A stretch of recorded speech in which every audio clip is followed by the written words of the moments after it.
Hi! So today what we're going to talk about is self-love. And I've entitled this Self-Love, How the Heck Do We Do That?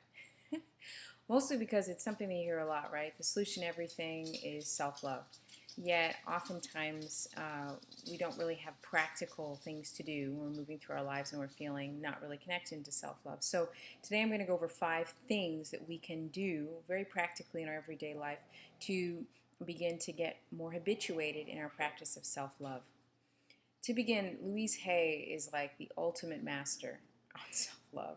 She's just such an extraordinary goddess in so many degrees, but I really feel like she's one of the greatest teachers we've ever had, uh, ever.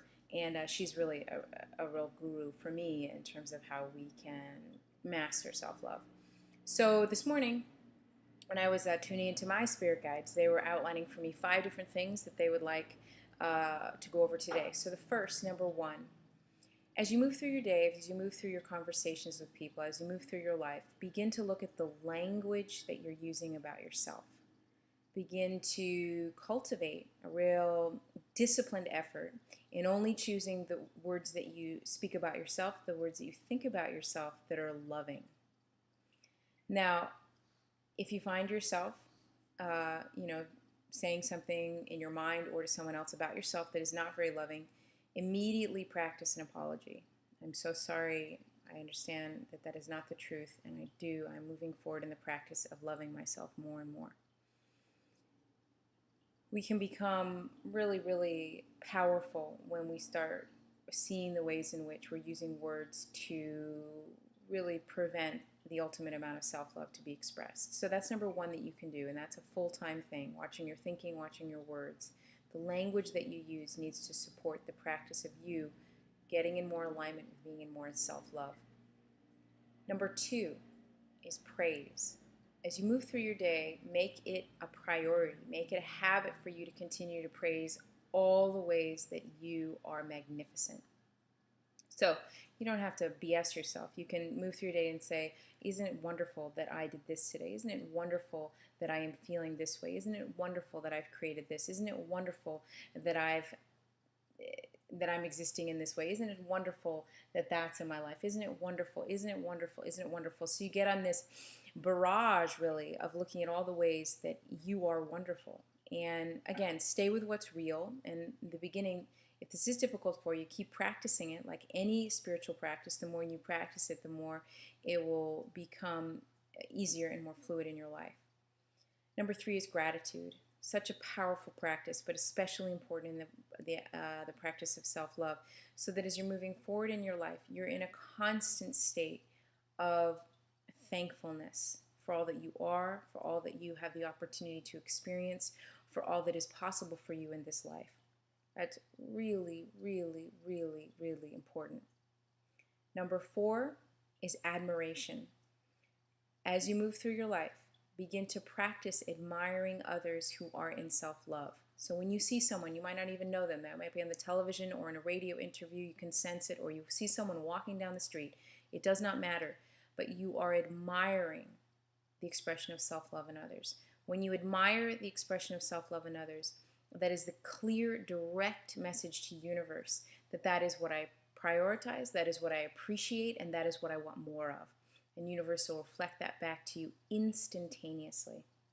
And if you have friends, and you can practice moving forward and appreciating their deepness in self-love whenever you see it, then they'll reflect that back to you as well.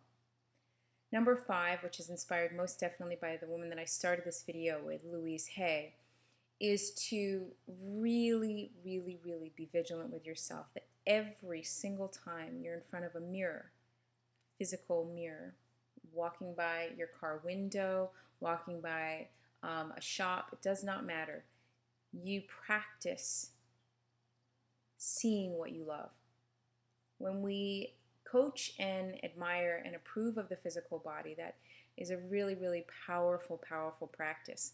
So if it feels like when you look in your reflection, all that you see that you like are your eyelashes, or all that you see that you like is, this patch of bright skin, or, the way that your bum looks in your pants, It doesn't matter. Find something that is real. And if you can see the whole vision, that is what will happen eventually if you're not there yet. But if you can do that immediately, even more powerful.